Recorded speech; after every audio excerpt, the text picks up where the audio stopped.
Welcome to Learners Math TV. Sa bidyong ito ay mapag-aaralan natin ang ilang challenge problems involving the laws of exponent. Bilang estudyante, mahalaga ang assessment sa sarili. Kung gusto mong magkaroon ng mastery sa mathematics, you really have to conquer a lot of things. Because to gain mastery, the first thing to do is to get outside your comfort zone. O nakita mo ba? Kapag nakalabas ka sa iyong comfort zone, magkakaroon ka ng good study habits. Then, you have to accept challenges.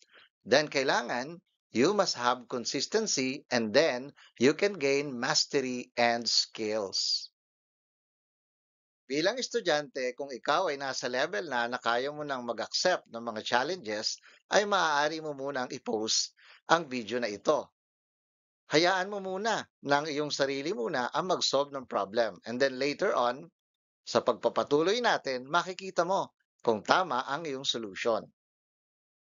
Now, let me show you how to simplify this exponential expression. Unahin muna natin itong 4 na 4 raised to 8. And then, meron tayo diyang plus 4 raised to 9 na 3. So, itong 4 na 4 raised to 8 ay pwede nating isulat na 4 times 4 raised to 8.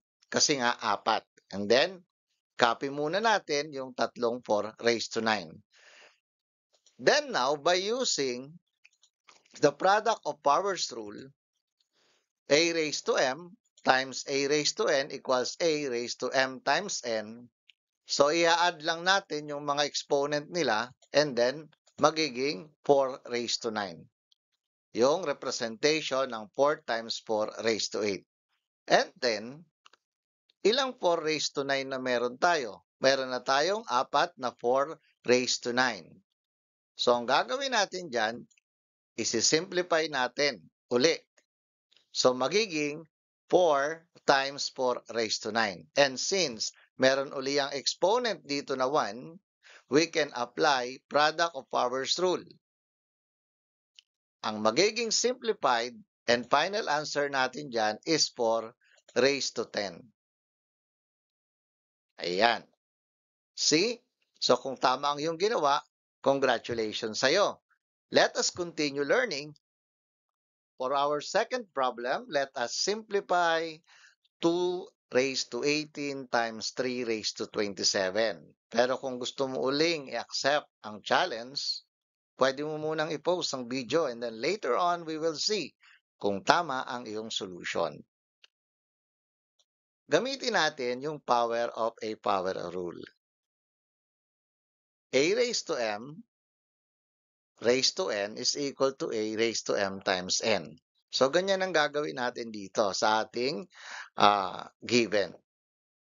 Ayan. So, kaya siya ay magiging 2 raised to 2 raised to 9. Tapos 3 raised to 3 raised to 9. Di ba?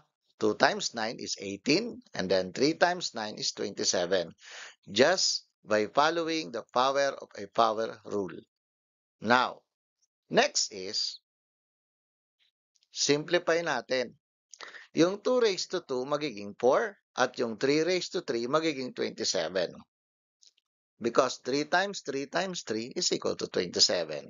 And then dito naman, 2 times 2 is equal to 4. And then, gamitin naman natin ngayon yung power of a product rule. Pwede na pala natin pagsamahin yan sa isang quantity, etong A and B, dahil meron silang common exponent. Kagaya nito. So, yan ang gagawin natin dyan. So, kaya magiging a quantity 4 times 27 raised to 9.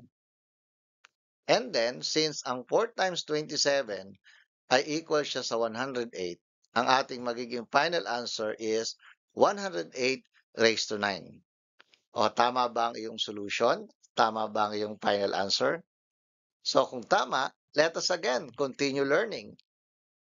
Para sa ating pangatlong problem, we are going to evaluate 125 raised to 1 half over 5 raised to 9 over 6. Kung gusto mong i-accept uli ang challenge, maaari mong i-post muna ang video pagkatapos Ikaw muna ang mag-solve, then later on, we will see kung tama ang iyong solution and final answer. So, by using the power of a power rule, tignan natin kung tama ang iyong ginawa.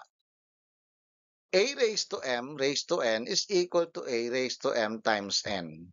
So, yan ang gagamitin natin dito sa ating denominator. Ang target, ang base niya dapat ay maging 125 din. So, ganito ang gagawin. Magiging 5 raised to 3 raised to 3 over 6. Tignan nyo, 3 times 3 is equal to 9. So, yan ang ating ginawa. And then, etong 5 raised to 3 ngayon, ang gagawin natin dyan, gagawin natin siyang 125. Because 5 raised to 3 is equal to 125. So, parehas na yung kanilang base. Kaso, magkaiba pa rin ang exponent. So, para talagang parehas yan, we are going to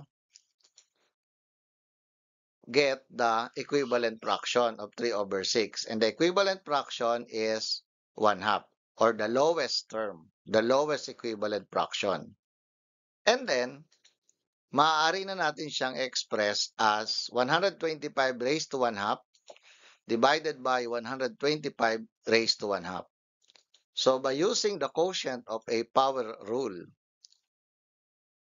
kailangan daw nating isubtract yung kanilang mga exponent. Kaya, magiging 1/2 minus 1/2, yan ay magiging 125 raised to 0. And according to the laws of exponent, by zero power rule, any quantity, if it is raised to 0, it is always equal to 1. Kaya nga, ang ating final answer in this problem is 1. So kung tama ang iyong solution and your final answer, let us continue learning. Para sa ating pang-apat na problems, we are going to evaluate 6 raised to 12 over 12 raised to 6. So kung gusto mo uling i-accept ang challenge, maaaring i-post mo muna and then later on, tignan natin kung tama ang iyong solution and final answer. So, gamitin natin dito yung isa sa laws of exponent, yung product rule, dito sa 6 raised to 12.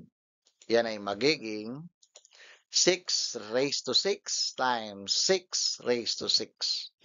Ayan. And then, pagdating naman dito sa denominator, gamitin naman natin yung power of a product rule.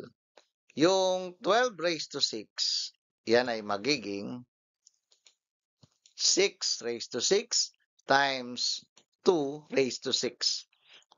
Di ba ang factor ng 12 is 6 times 2. So, pinaghiwalay na natin kagaya nung nakalagay dito sa power of a product rule. And then, dahil ang 6 raised to 6 divided by 6 raised to 6 is just equal to 1. So, pwede na natin siyang i-cancel at ang matitira na lang ay 6 raised to 6 divided by 2 raised to 6. Then, by using the power of a quotient rule, pwede natin ngayon itong i-represent as quantity 6 over 2 raised to 6. So, pwede na nating i-divide ngayong itong quantity na to. 6 divided by 2, that is equal to 3 raised to 6 na. And then, to simplify it more, since ang 3 raised to 6 ay equal siya sa 3 times 3 times 3 times 3 times 3 times 3, and it is equal to 729, pwede namang ang final answer natin ay 729. So, which is which? Kung alin man dyan, 3 raised to 6 is already okay. But if you can multiply it without using the calculator up to that final answer of 729, it is much better. Okay? So, kung nakuha mo ang final answer and rightful solution, congratulations and continue learning. Dahil kung nandito ka na sa ganitong level ng pag-aaral, ang ibig sabihin ay nakalabas ka na sa iyong comfort zone. Sapagkat laging tatandaan, sa math ay hindi maaari na nanonood ka lamang. Upang maging mahusay, dapat lagi kang handa na mag-practice o magsanay.